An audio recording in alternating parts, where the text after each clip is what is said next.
الحمد لله نحمده ونستعينه ونستغفره ونؤمن به ونتوكل عليه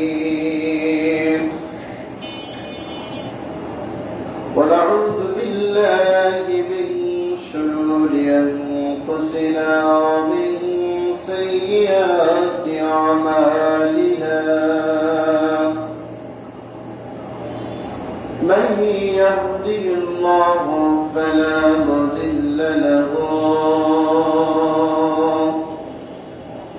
ومن يضلله فلا هادي له ونشهد أن لا إله إلا الله وحده لا شريك له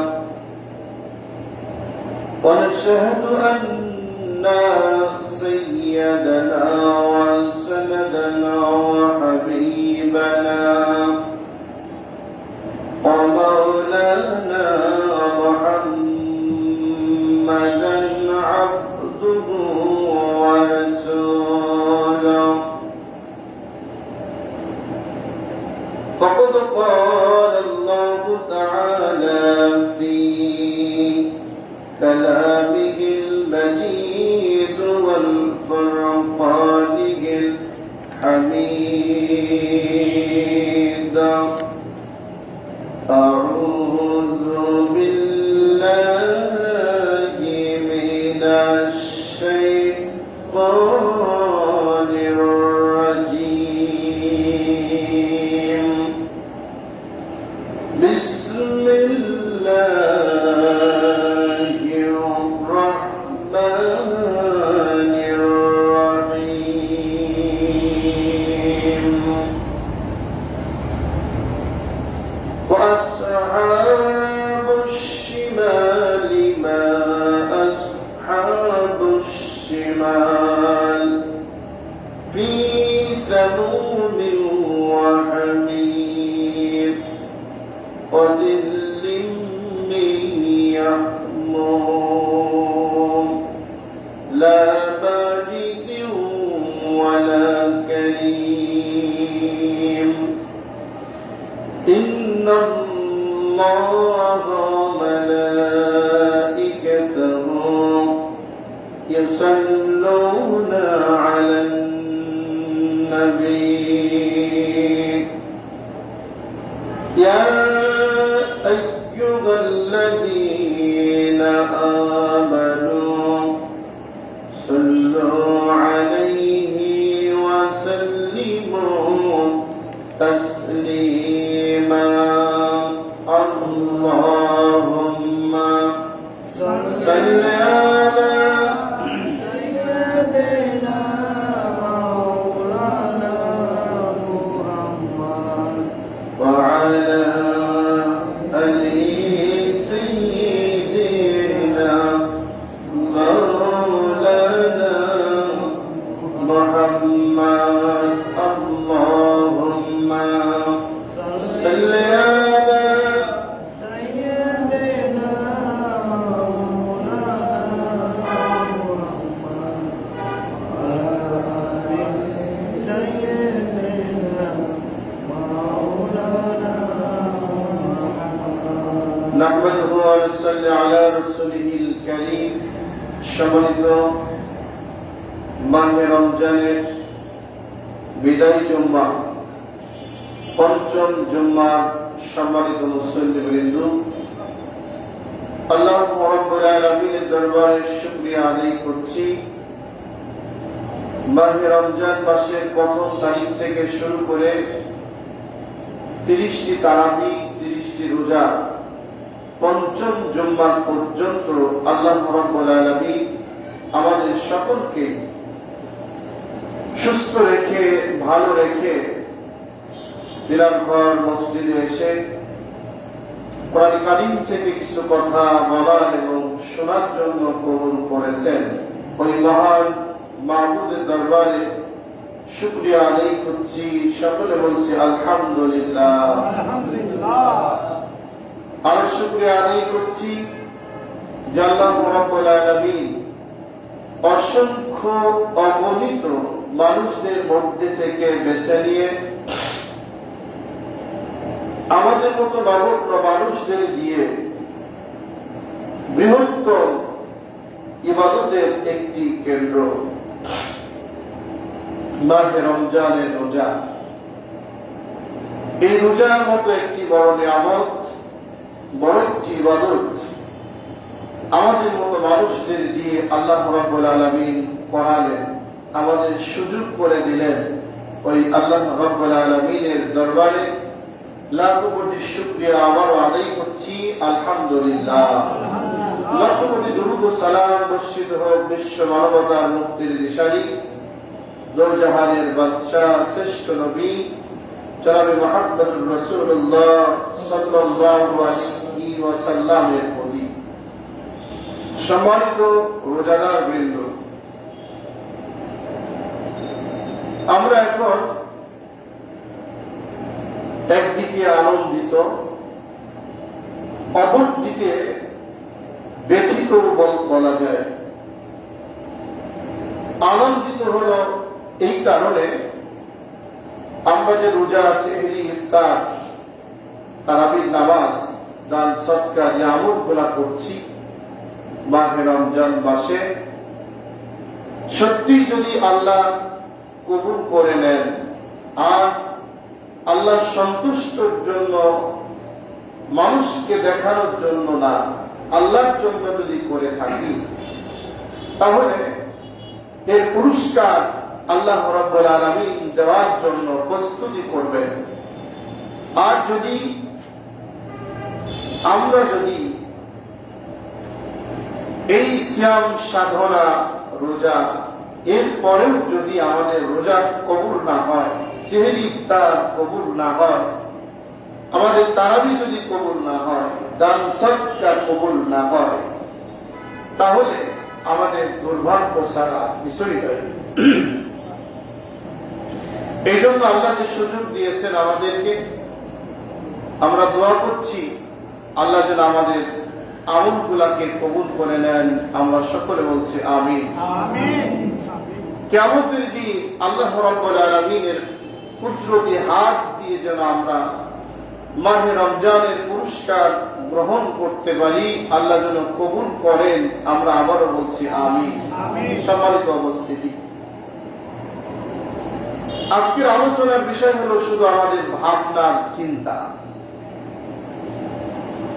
মাহে রমজান মাসের প্রথম তারিখে যখন চাঁদ উঠছিল, আজকের দিন যেমন আমরা অপেক্ষা করছি চাঁদ উঠবে ঈদের নামাজে, এক মাস পূর্বে যখন আমরা চিন্তা করছিলাম চাঁদ উঠবে, এই চিন্তার সঙ্গে শুধু আমি আপনি জড়িত ছিলাম না, আমাদের মৃত আত্মীয় স্বজনরাও জড়িত ছিল।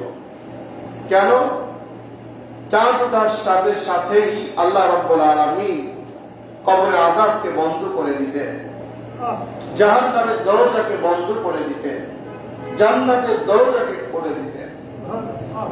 আর সারা মাস যখন আপনি সেহরি করলেন, ইফতার করলেন, দান সদকা করলেন, যে আমলগুলা করলেন, দোয়া করলেন, ইফতার এবং সেহরির সময় যে দোয়াটা কবুল হয়, সারা বছরে এমন দোয়া কবুল হয় না।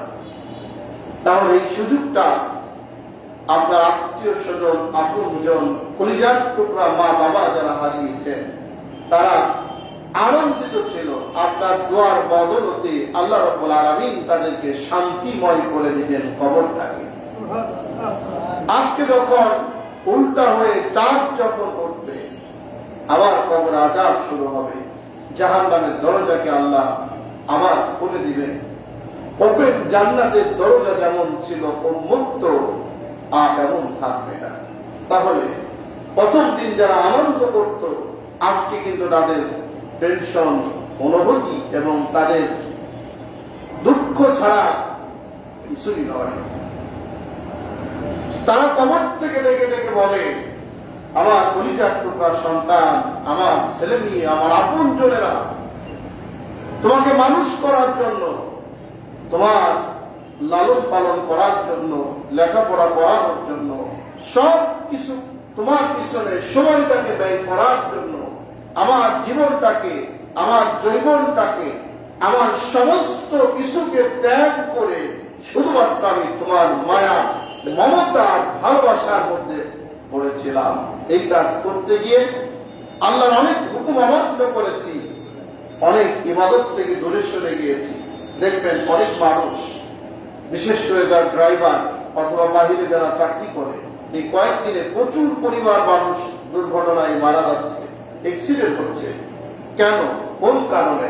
কারণ হলো পরিবারের জন্য একটু হাসি ফোটানো, ছেলে মেয়ে একটু হাসি ফোটানোর জন্য তারা বাহিরে চাকরির জন্য, কর্মের জন্য গিয়েছিলেন। বাড়িতে আসবেন, সমস্ত মানুষ একত্রিত ঈদ করবেন। ভাগ্যের পরিণতি হয়তো আল্লাহ লিখে রাখছেন ঠিক, তারপরেও আপনি ভাবেন আপনার কারণে, পরিবারের কারণে আজকে হলো সেই বাবা, সেই বড় ভাই, সেই আপনজন দুর্ঘটনায় দুনিয়া থেকে বিদায় নিচ্ছেন।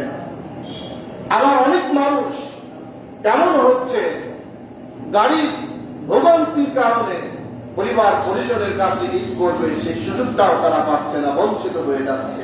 অথচ টাকা পাঠিয়েছে পরিবার পরিজন যেন হাসি, আনন্দ, ফুর্তির মধ্যে দিয়ে ঈদ উদযাপন করতে পারে।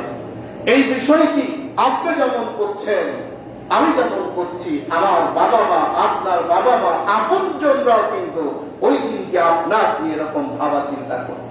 ঠিকটা বলেন? এখন যদি আপনি বলে যেতে পারে, মানুষ যখন বিপদে পড়ে তখন কিন্তু আল্লাহকে ভুলে যায় না। মানুষ যখন সুখে শান্তিতে থাকে তখন কিন্তু অনেক কিছুই ভুলে যায়। এখন কবরবাসী যারা, ওদের চাইতে বিপদগ্রস্ত পৃথিবীতে আর কেউ হতে পারে না। আমরা বলি না অমুকের বাড়ি নাই, ঘর নাই, ওনাকে জাকাত দিতে হবে, ওনাকে ফিতরা দিতে হবে, ওনাকে সারা বছর খোঁজ নাই।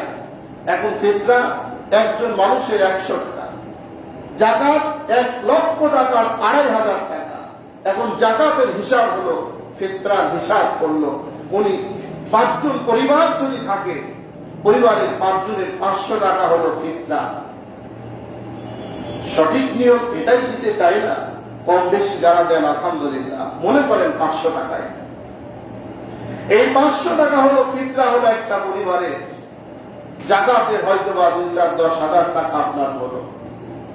আমি না বললেই না, সব বিষয়গুলো শেয়ার করি। এই জন্য আপনারা দেখেন প্রতিটা জুম্মার আলোচনা ভিডিও করা হয়, রেকর্ড করি বা ফেসবুকে দিই। এই জন্য অনেক ভাইরা, ইতিমধ্যে অনেক বিদেশি ভাইরাও অ্যাড হয়েছে আলোচনায়, অনেকেই বারবার লাইক করছে, দোয়া যাচ্ছে। এই যে আলোচনা করা, যাতে আমরা সবাই এর থেকে শিক্ষা গ্রহণ করতে পারি, এই জন্য বিষয়গুলো বারবার বলি। কয়েকদিন আগে আমার সাথে একজন খুব ভদ্রলোক, সরকারি চাকরিজীবী, আমাকে বোঝাচ্ছেন, আমি চাকরি শেষের পরে আমার 10 লক্ষ টাকা ব্যাংকে অ্যাডজাস্ট করে রাখছি। এখন প্রথম নাম্বার তো খারাপ, অ্যাডজাস্ট করলেন কেন? বললো যে আমার তো চাকরি বাকরি নাই, সেখানে অ্যাডজাস্ট করছি, সেখান থেকে প্রতি মাসে যেই টাকাগুলো পাচ্ছি সেই টাকা থেকে আমি ওষুধ খাই, অমুক করি, তমুক করি, অনেক কিছু করেন, সমস্যা না করেন। এখন কি করবেন? আমি এখন জাকাত দিতে চাই। আলহামদুলিল্লাহ জাকাত দেন। জাকাতের শর্ত হলো হালাল রিজিক, হালাল সম্পদ, হালাল অর্থ হতে হবে। আপনি পরিশ্রম করছেন হালাল পন্থায়, এখন থুয়েছেন হারাম জায়গায়, সেখান থেকে আপনি যত টাকা পাচ্ছেন বাকি জীবনটা, আগে যাই কষ্ট করছেন বাকি জীবনটা আপনার একই রকম হবে। সর্বশেষ গিয়ে আপনার এই 10 লক্ষ টাকা যেনারা ভাগ করবেন, ভোগ করবেন, তেনারা আপনাকে বলে যাবে, মনেই করবে না। উনি তারপরেও বলে, দেখো আমি যে ওষুধ খাচ্ছি, 1 মাসে আমার, 1 বছরে আমার 1.5 থেকে 2 লাখ টাকা খরচ হয়ে যায়। মানে আমাকে বোঝাতে চাচ্ছে এই খরচ হয়ে যায়, এই টাকাটা আমার তো জাকাতের মধ্যেই চলে যায়, আমি এর মধ্যে এটা শেষ করতে পারবো কিনা, সমান করতে পারবো কিনা, এইভাবে আমাকে বারবার বোঝানোর তিনি চেষ্টা করছি। আমি যতই বোঝাই উনি বোঝাতে চায় 10 লাখ যেন ঠিক থাকে, ওখান থেকে জাকাত যেন দেওয়া না লাগে, আর যেগুলো আমি পাচ্ছি এগুলার থেকে তো আমার জাকাত খরচ হচ্ছে না, এখন করব। চিন্তা চেতনা আমাদের ভাবেন, এই ভাবনাটা আমাদের ভিতর যেন না হয়, এই জন্য আলোচনার খুবই দরকার। যে যেখানে থাকুন না কেন, যেখানে যে অবস্থায় চলুন না কেন, আমি যেই কথা বলছিলাম সেখানে আবার ফিরে চলুন। এই যে কবরের মধ্যে যারা বসে আছে, তাহলে তারা আজকে চরম বিপদগ্রস্ত হচ্ছে। রাসূল বলছেন এতিম ওই ব্যক্তি নয় যে ফিতরা ভাগ করলেন 500 টাকা, এখন আপনি চিন্তা করলেন আপনার খালাতো বোন, মামাতো বোন, চাচাতো বোন, ভাই, ভাতিজা ইত্যাদি, উনি তো খুব গরিব মানুষ, বাজার সদাই করতে পারলো না, এখন আপনি জাকাত অথবা ফিতরার 500 টাকা আপনি এখন আপন জনকে দিতে গেলেন। আচ্ছা, আপনার জায়গা থেকে চিন্তা করেন তো ভাই, আপনারা না, এমন লোক আছে, আপনার জায়গা থেকে চিন্তা করুন।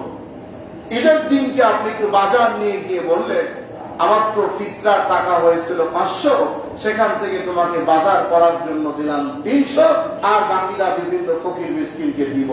এই অনুভূতি, এই চিন্তা, এই আকাঙ্ক্ষা নিয়ে যখন কোন বাজার নিয়ে কোন আপনজনদের কাছে যাবেন, তখন কি তার প্রথম নাম্বার মনটা ভালো লাগবে না খারাপ লাগবে? বলেন, আপনার ভালো লাগবে না খারাপ লাগবে? বলেন, আপনি অসুস্থ, বিপদগ্রস্ত, এখন আপনার আপনজন এসে বলল আমার তো জাকাতের বেশ কিছু টাকা হয়েছে, এখান থেকে ওষুধ কেনার জন্য তোমাকে 1000 টাকা দিয়ে গেলাম। এই জাকাতের টাকা ওষুধ কিনতে দিয়ে গেলাম, এই বাণী, এই বাক্য, এই কথাটা শোনার পরে ওর অসুখ আরো 3 গুণ বেড়ে যাবে। কারণ ওর সুদিনে, ওর ভালো অবস্থার মধ্যে আপনার পিছনে যে অবদান ছিল, এই অবদানকে আপনি ভুলে গিয়েছেন। এই জন্য ভাইরা, মিসকিন হলো ওই ব্যক্তি, এই 2 টাকা 5 টাকা দিয়ে সহযোগিতা মেলায় লোক করে। রাসূল সাল্লাল্লাহু আলাইহি ওয়াসাল্লাম বলছেন আসল মিসকিন হলো ওই ব্যক্তি, যেই ব্যক্তি হলো কবরে যাওয়ার পরে খালি হাতে, নিরুপায়, আমলবিহীন, যিনি কবরের মধ্যে অবস্থান করছে। এর চাইতে এতিম, অসহায়, মিসকিন আর কষ্টের মধ্যে কেউ থাকতে পারে না। তাহলে এখন বলুন, এই কষ্ট থেকে মুক্তি পাওয়ার জন্য আমাকে আপনাকে মাহে রমজান মাস আল্লাহ দিয়েছিলেন। এই রমজানের ন্যায় আমাদের বাকি জীবনটা 5 ওয়াক্ত নামাজ সহ আমাদের আল্লাহর ইবাদত বন্দেগীর মধ্যে সময়টা কাটানোর দরকার আছে না নাই? বলেন, আছে না? বলেন, আল্লাহ রাব্বুল আলামিন বলতেছেন বান্দা তোমাদের জন্য আমি কথা বলছি। আল্লাহ রাব্বুল আলামিন বলেন বান্দারে ওয়াসারিউ ইলা মাগফিরাতিন মির রাব্বিকুম, বান্দা যখন অসহায় হয়ে যাও, নিরুপায় যখন হয়ে যাও, গুনাহ করে ফেলে দাও, অপরাধ যখন করে ফেলে দাও, আল্লাহ তুমি আমার কাছে দৌড় দাও, আমার কাছে দৌড়াও, আমার রহমতের দিকে দৌড়াও। আর তুই বলো বান্দা তুমি আমার দিকে এসে বলো রব্বুল আলামিন ফাইদা ফারাগতা ফানসাব ওয়া ইলা রাব্বিকা ফারগাব। বান্দা বলো রব্বুল আলামিন আমি ভুল করেছি, অপরাধ করেছি, গুনাহ করেছি, আমার জীবনের গুনাহগুলোকে মাফ করে দাও, আমাকে ক্ষমা করে দাও, আমার জীবনটাকে পবিত্র করে দাও। আপনি যদি খাঁটি নিয়াতে, নির্দ্বিধায়, খাঁটি তওবা করে, খালেস ভাবে যদি আল্লাহর কাছে আপনি দাঁড়িয়ে যান, আল্লাহর দিকে ধাবিত হন, আল্লাহ রাব্বুল আলামিন বলেন বান্দা উদউনি আস্তাজিব লাকুম, ক্ষমা চাইতে দেরি আমি আল্লাহ ক্ষমা করতে দেরি করি না। সুবহানাল্লাহ। আল্লাহ রাব্বুল আলামিন বলতেছে বান্দা শোনো, তুমি যে অপরাধ করেছো এবার পিছনের দিকে তাকাও। আজকে যখন চাঁদ উঠবে, কবর আযাব যখন শুরু হয়ে যাবে, জাহান্নামের দরজা যখন আবার যখন খুলে দিবে, যার বাবার মাধ্যমে আপনি আজকে পর্যন্ত আসতে পেরেছেন, আপনার এই সুযোগটা হয়েছে। ঈদের দিন আপনার জন্য বাবা একটা ভালো কাপড় কিনতে পারে নাই, ভালো একটা পোশাক কিনে নেয়, ভালো একটু খাবার গ্রহণ করে নাই, সকল সময়ের জন্য আপনি যেমন চিন্তা করেন, আপনি যেমন ভাবনা করেন, আপনার বাবা মা এমনই ভাবনা করত, ঠিক না বলেন? এমন ভাবনা করত।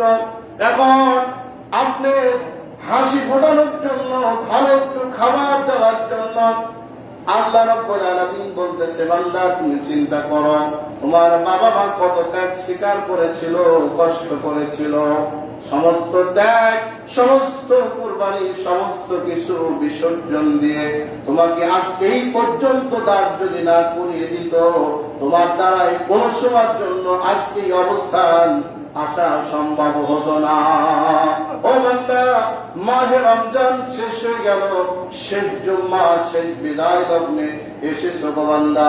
ওই আব্বার কথা মনে করে, মার কথা মনে করে, কলিজার টুকরা সন্তানদের কথা মনে করে, আপনজনদের জন্য আপনজনদের কথা মনে করে আল্লাহর কাছে দাঁড়িয়ে বলো, রব্বুল আলামিন আমার জীবনের বিনিময় হলেও আমার আব্বা মা, আমার কলিজার টুকরা আপনজনদের কবরে আযাবটাকে তুমি মাফ করে দাও।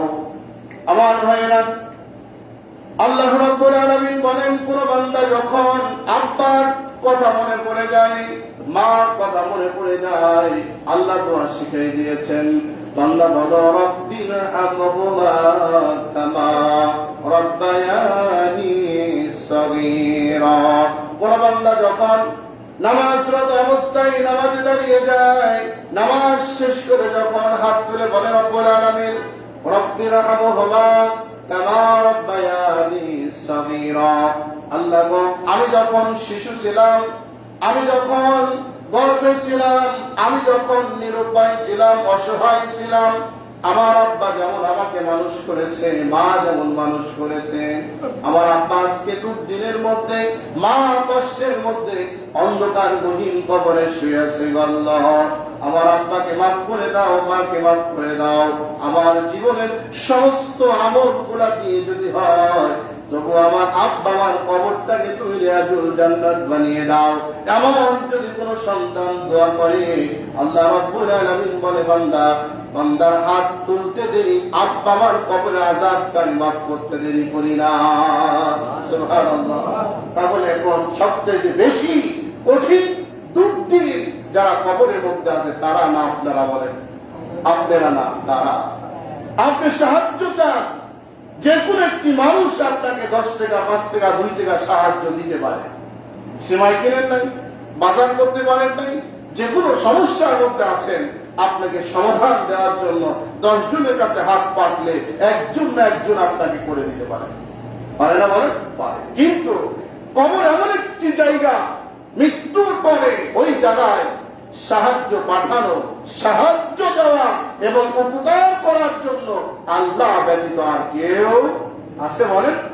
এমন অবস্থা আমার আপনার যে হবে না, এই কল্পনা, এই চিন্তা করা কি যায় বলেন? যায় না। এই জন্য আপনি যদি আপনার বাবার জন্য, মার জন্য, কলিজার টুকরা আপনজনদের জন্য করে যেতে পারেন, আপনার জন্য আল্লাহ রাব্বুল আলামিন করার জন্য বসে আছেন। নবীজি বলেন, বান্দা তুমি যদি কল্যাণ চাও, নিজের কল্যাণ যদি চাও, ওই কল্যাণটা অন্যের জন্য আগে চাও।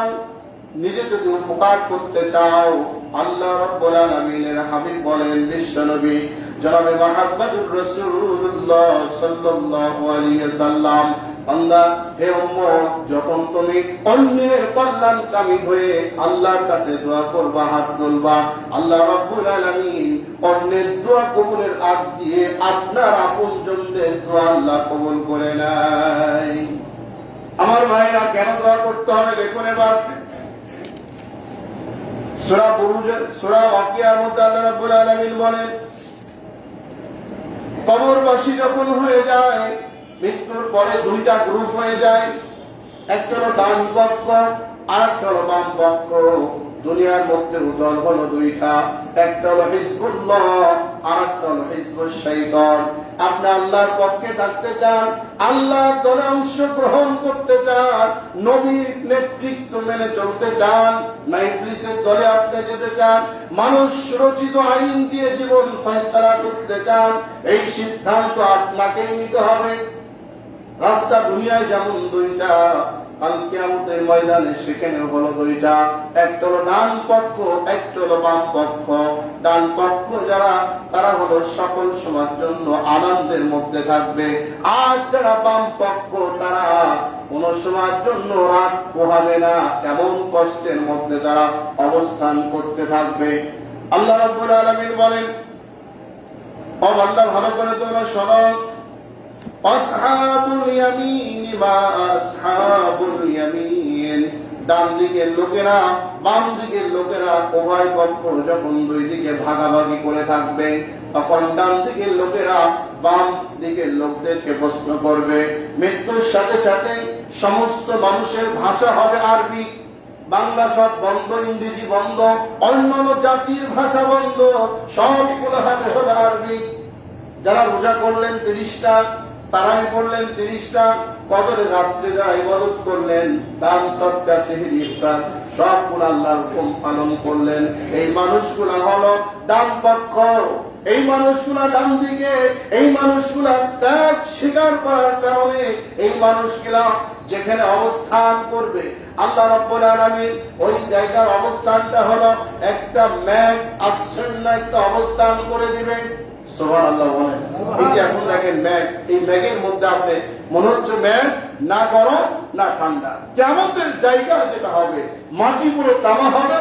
এই আলোচনা আপনারা জানেন, মাটি পুরো তামা হবে, তামার উপরে দাঁড়ায় থাকতে হবে, আর মাথার মুঠুম হাত উপরে সূর্যের তাপ শুরু হবে, সেখানে অবস্থান করতে হবে। তাহলে ডান দিকের লোকেরা যারা, আপনাদের মধ্যে যারা রোজাদার, নামাজি, দিনদার, তাকওয়া অর্জনকারী, আল্লাহর প্রিয় মাহবুব যারা হবে, তারা আরামদায়ক অবস্থায় সেখানে থাকবে। আর আপনার পরিচিত, দেখেন না দুনিয়াতে এগুলো আল্লাহ দেখাচ্ছেন সব। এই যে জুম্মা নামাজ আপনারা পড়তে আসলেন, রোজা করলেন, তারাবি পড়লেন, আপনারা যে ইবাদত গুলা করতে আসলেন, আপনার আর একজন ভাই, বন্ধু, কাছের, ওনারা দোকানে বসে বসে চা খায়, বিড়ি টানে, আড্ডা দেয়, নানান রকম পাইতারা করে। আর আপনি যদি কোনো সময় বলেন চলো নামাজের সময় হলো, নামাজে যায়, দূর তো যা, কত দেখলাম নামাজ না পড়লেও ইমান এত দুর্বল, এটা মনে করো না। একাদত্ত নামাজ শুধুমাত্র পড়ি না, তোমাদের চাইতে ভালো ভালো কাজ মেলা করছি আমার জীবনে। এরকম কিছু লোক আছে না বলেন? এই শ্রেণীর আবেগ পূর্ণ ব্যক্তি যারা শ্রেষ্ঠ কথা বলে, তিরস্কারি করে, ইসলাম নিয়ে যারা তাল বাহানা করত আপনাদের সাথে, ওদেরকে আপনি দেখতে পাবেন। এ তো সেই লোক। আমার ভাইয়েরা, সমস্ত ভিডিওগুলো আল্লাহ দেখাই দিবেন। আপনারা তখন তাদের প্রশ্ন করবেন, মা সালাকাকুম ফি সাকার, এই ভাইয়েরা তোমরা এখানে কেন অবস্থান করছ? এই কষ্টের মধ্যে কেন? তোমরা না দোকানে বসে বসে থাকতে আরামদায়ক ছিলেন? সমস্ত বিষয়গুলো যখন বলা হবে, তখন আপনারা বলবেন, বন্ধু এখন তুমি বলো, এই কঠিন জায়গার মধ্যে আসার জন্য কোন কারণে আসছো বলো? জাহান্নামের মধ্যে যাওয়ার জন্য, কষ্টের মধ্যে থাকার জন্য, বিপদগ্রস্ত হওয়ার জন্য যত কারণ রয়েছে, যত বিপদ রয়েছে, তার মধ্যে সবচাইতে বড় কারণ হলো সবচাইতে বড় কারণ যেটা, সেটা হলো ইচ্ছাকৃত ভাবে নামাজ তরক করে, নামাজকে শেষ করে দেওয়া, নামাজ না পড়া, আল্লাহর স্বীকৃতি প্রদান না করা। সবচেয়ে বড় কাজ, কারণ সেটা হলো নামাজ না পড়া। আমি আপনি যে নামাজ পড়ছি, আমরা কিন্তু আল্লাহর গোলাম। আপনি যে আল্লাহর গোলাম, এরা হলো অস্বীকৃতি দেয় তারা, যারা হলো আল্লাহ সেজ্জা করে না তারা। যেমন দেখুন, অফিস আদালতে যারা চাকরি করেন, কর্ম করেন, অফিসের মধ্যে কিন্তু একটা খাতা আছে। খাতাকে সিগনেচার করে আপনার হাজিরা করতে হয়। আপনার তালিকাভুক্ত হাজিরার খাতা অনুযায়ী মাস করে আপনার বেতন হবে। ডেলি বাই ডেলি প্রতিদিন আপনার হাজিরা হচ্ছে, সে জায়গায় হাজিরা হচ্ছে আপনার 30 দিন, 25 দিন, 28 দিন, যেটাই করেন না কেন, হাজিরা শেষে এখন আপনার হাজিরা শেষে আপনার এখন বেতন হবে। বেতনের দিন আপনি যখন বেতন নিতে গেলেন, দেখলেন যে অসংখ্য মানুষের মধ্যে যখন নাম ডাকা শুরু হবে, সিরিয়াল নেওয়া শুরু হবে, এবার বেতন নেওয়া আপনার জন্য সহজ না কঠিন? সংস্থায় বলেন কেন? আপনি হলো হাজিরা দিয়েছেন, সিগনেচার করছেন, আপনার হাজিরা আছে, নিয়মিত লিখিত আছে। একজন গোলাম 5 ওয়াক্ত নামাজের মধ্যে, নামাজের মাধ্যমে স্বীকৃতি প্রদান করবে, তার নাক দিয়ে কপাল দিয়ে সিগনেচার করে, রব্বুল আলামিন আমি তোমার গোলাম, আমি তোমাকে ভুলে যাই না। তাহলে 5 ওয়াক্ত নামাজ পড়ে আপনার নাক আর কপাল দিয়ে আপনি সিগনেচার করে প্রমাণ করুন আমি তোমার গোলাম, আল্লাহ আমি তোমাকে ভুলে যাই না। এই অনুযায়ী যারা এই গোলাম, তাদের চেহারার মধ্যে কিভাবে বুঝবে? রাসূল সাল্লাল্লাহু আলাইহি সাল্লাম বললেন, অসংখ্য মানুষ যখন এক ময়দানে থাকবে, এক জায়গায় থাকবে, সমস্ত মানুষের মধ্যে আল্লাহ রাব্বুল আলামিন বলতেছেন তার হাবিবের মাধ্যম দিয়ে, যারা আপনারা সিজদা করেছেন, নামাজ পড়েছেন, আল্লাহর গোলাম হিসাবে যারা জীবন যাপন করেছেন, তাদের শরীরের মধ্যে নূর চমকাইতে থাকবে, আলোর জ্যোতি বের হবে। আলো দেখে দেখে রাসূল সাল্লাল্লাহু আলাইহি সাল্লাম চিনে ফেলবেন এইটা আমার উম্মত, আল্লাহর গোলাম, একেই জান্নাতে যাওয়ার জন্য আল্লাহর ফেরেশতারা অপেক্ষা করবেন নেওয়ার জন্য। সুবহানাল্লাহ।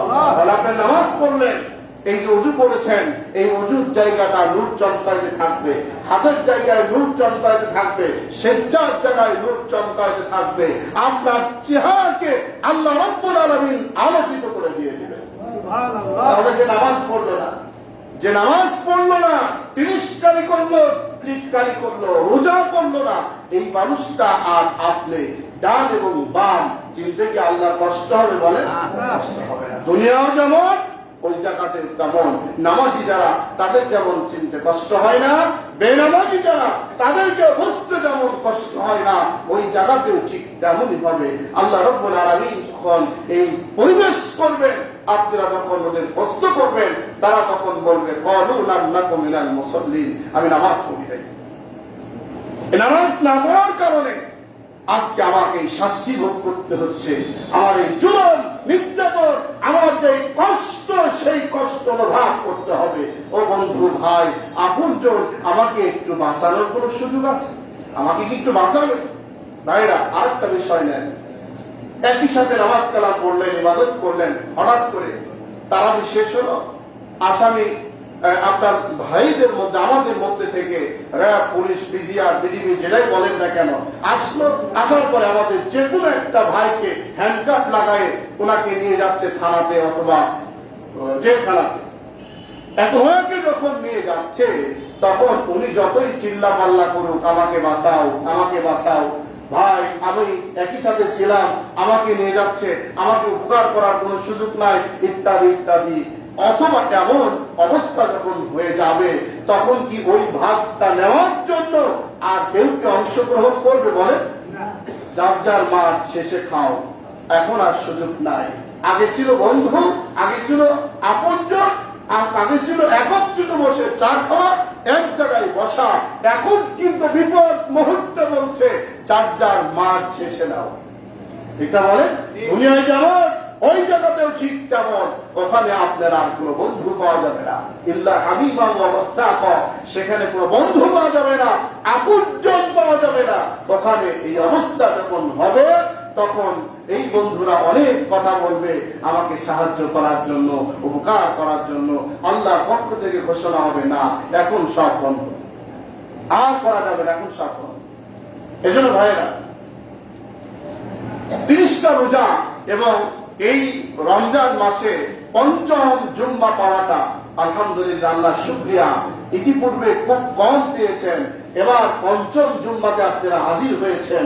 সিদ্ধান্ত আপনাদের নিতে হবে এখন থেকে, রমজান মাসে যেমন আপনি 5 ওয়াক্ত নামাজের মধ্য দিয়ে আল্লাহর পরিপূর্ণ হুকুম মেনে চলছেন, এখন বাকি জীবনে গিয়ে জাহান্নামে আপনি যেতে চান না জান্নাতে যেতে চান, কাল কিয়ামতের ময়দানে আরামে থাকতে চান না আপনি তাদের মতো কষ্টে থাকতে চান, এই সিদ্ধান্ত আপনাকে নিতে হবে।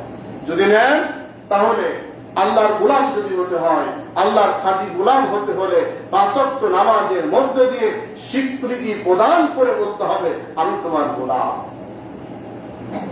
আমার ভাইয়েরা, শুধু তাই না, এবার জাহান্নামে যারা থাকবে ওদের আরো কত ভয়ঙ্কর শাস্তি হবে। যারা বিদ্রোহী করেছে ওরা ওই সময় বুঝতে পারবে।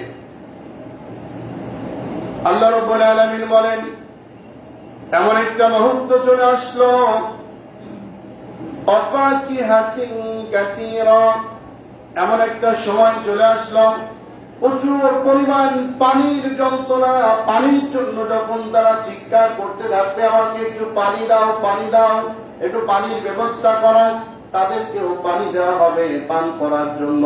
ফোটান্ত যুক্ত ফোটান্ত গরম পানি, রক্ত গরম পানিগুলা তাদেরকে যখন খাওয়ানো হবে, এই পানি খাওয়ানোর সাথে সাথে এমন পর্যায় হয়ে যাবে পেশাব পায়খানার রাস্তা দিয়ে লাড়ি ভুড়ি সব পুরা বেরিয়ে যায়, সব বেরিয়ে যাবে।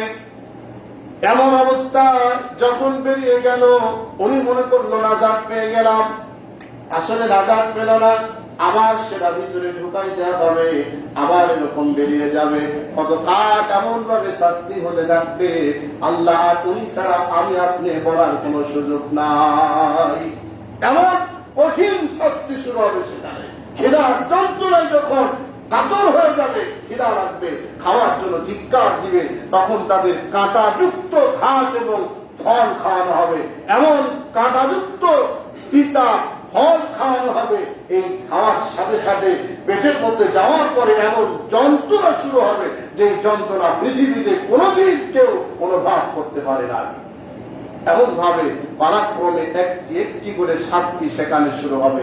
এজন্য ভাইয়েরা এত কষ্ট করলেন, এত ত্যাগ স্বীকার করলেন।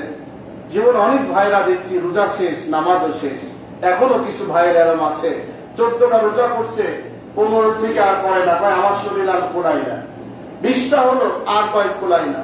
কেউ আমার সিস্টেম করছে, প্রথমে একটা, মাঝখানে একটা, শেষে একটা। কেউ এক এক কায়দায় এক এক রকম বডিকে সাজায় উনি আনন্দের মধ্যে সময় কাটাচ্ছে। রোজা শেষ, নামাজও শেষ। ভাইরা এমন যদি হয়ে থাকেন তাহলে কি সত্যিকারেই আপনি কি আল্লাহর গোলাম থাকতে পারবেন? বলেন, গোলাম থাকতে পারবেন না। গোলাম হলো যেই ব্যক্তিটা সুখে দুঃখে আপদে বিপদে সকল সময়ের জন্য আল্লাহর গোলামি করতে থাকতে হবে, গোলামি করতে হবে। এই জীবন যাপন যদি করতে পারেন তাহলে আল্লাহ রাব্বুল আলামিন এই মাহে রমজানকে উসিলা করে আপনাকে তাকওয়া দিবেন, ঈমানকে মজবুত করবেন, আপনার জীবনের সমস্ত গুনাহ খাতাগুলো আল্লাহ মাফ করে দিয়ে দিবেন। এজন্য আসুন আমরা সকলেই অন্ততপক্ষে পিছনে যে গুনাহগুলো করেছি, ভুল করেছি, অপরাধ করেছি, সেদিকে না তাকিয়ে আমরা আল্লাহর কাছে অন্তঃস্থল থেকে দোয়া করি যে আল্লাহ আমার জীবনের গুনাহগুলোকে মাফ করে দাও, ক্ষমা করে দাও, পবিত্র করে দিয়ে এখন থেকে শুরু করে বাকি জীবন পর্যন্ত, মৃত্যু পর্যন্ত যেন আমি আর নামাজ ছেড়ে না দিই, ইসলামের বাহিরে না যাই, আমি যেন আর অন্যায় কাজের মধ্যে না যাই, আমি যেন আর কোন সময় মানুষকে বিপদগামী করতে না যাই, আমি যেন যেইগুলা নিষেধ করছে কোরআন এবং হাদিস দিয়ে সেই কার্যক্রম গুলা যেন আমি রব্বুল আলামিন করতে পারি। এই চিন্তা, এই অনুভূতি, এই সিদ্ধান্ত যদি আপনি নিতে পারেন তাহলে আপনার জীবনটা ধন্য। আমরা যে পারবো কিনা ইনশাআল্লাহ ভাই? যারা 30টা রোজা করছে, 30টা তারাবি করছে, তাদের দ্বারাই 5 ওয়াক্ত নামাজ কঠিন না সহজ? সহজ না বলেন? সহজ, একদম সহজ। রোজার মতো এত কঠিন না। যদি ঈমান সত্যি মজবুত থাকে, আল্লাহর ভয় যদি থাকে, নামাজ একদম সহজ কাজ। তাদের জন্য কঠিন যারা হল আল্লাহকে বিশ্বাস করে না। ওয়াইন্নাহা লাকাবীরাতুন ইল্লা আলাল খাশিঈন, যেই মানুষটি হলো আল্লাহকে ভয় করে না, ওই মানুষটি নামাজ পড়তে পারে না। এখন দেখুন, আমি যদি একজনকে বলি ভাই আপনি নামাজে গেলেন না, আসলে কি আল্লাহ ভয় করা লাগবে না আপনার? উনি যখন বলবে যে ভাই আপনার মধ্যে শুধু ভয় আছে নাকি, আমাদের মধ্যে ভয় নাই, আমরা ভয় করি না, নামাজ বাদে কোন কাজটা করি নাই আপনি দেখান। অথচ আল্লাহ বললেন যার নামাজ নাই তার ঈমান নাই। ওই ব্যক্তিটাই সহজ যে ব্যক্তি আল্লাহকে ভয় করে, তার জন্য নামাজ একদম সহজ। আল্লাহ যেন আমাদের ভয় করার জন্য তৌফিক দান করে, বলেন আমিন। আল্লাহ যেন আমাদের সমস্ত জীবনের গুনাহ খাতাগুলোকে যেন আল্লাহ মাফ করে দেয়, বলেন আমিন। আমাদের আব্বা মা, দাদা দাদি, নানা নানি, আপনজন যারা অন্ধকার গহীন কবরে শুয়ে আছে সকলকে যেন আল্লাহ মাফ করে দেয়, বলেন আমিন। আমার ভাইয়েরা, আগামী রমজান পর্যন্ত আল্লাহ যেন আমাদের সকলকে নেক হায়াত দারাজ করে, বলেন আমিন। আমরা যেন আবার আগামী মাহে রমজান মাসে একটি বছর পরে আল্লাহ যেন আমাদের সুস্থতার সাথে একই ঐক্যবদ্ধ ভাবে তারাবি, রোজা, জুম্মা এবং নামাজ যথারীতি ভাবে আদায় করতে পারে, আল্লাহ যেন কবুল করে, বলেন আমিন। শেষ নিঃশ্বাস যেদিন বেরিয়ে যাবে, মৃত্যু তো গ্রহণ করতেই হবে, মৃত্যুর স্বাদ গ্রহণ করতেই হবে, ইচ্ছায় অনিচ্ছায় আল্লাহ যেখানে যে অবস্থায় মালিকুল মউত দিবেন, ইমানের সাথে যেন মৃত্যুটা দান করেন, রমজান মাসে মৃত্যু দান করেন, পবিত্র জুম্মার দিন যেন মৃত্যুবরণ করার জন্য কবুল করেন, আর শাহাদাতের মৃত্যু যেন আল্লাহ আমাদেরকে কবুল করে, বলেন আমিন।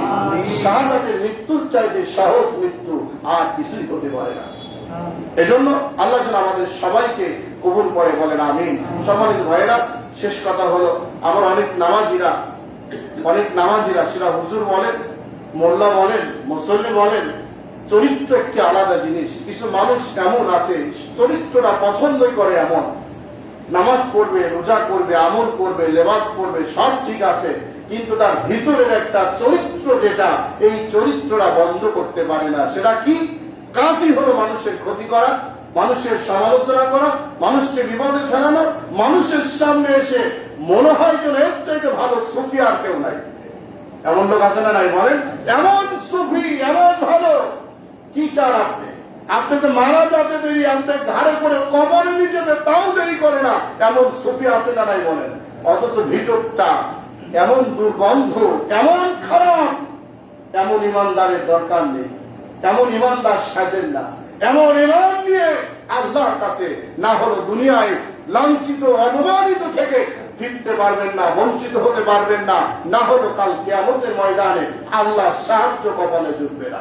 এজন্য আল্লাহ বলেন, ইন্না সলাতা তানহা আনিল ফাহশাই ওয়াল মুনকার, নিশ্চয় নামাজ অন্যায়, অশ্লীল, বেহাপনা, সমস্ত খারাপ কাজ থেকে দূরে রাখতে পারে। যেই সম্পদ, যেই জিনিস, যে আমল, তার নাম হলো নামাজ। তার নাম কি বলেন?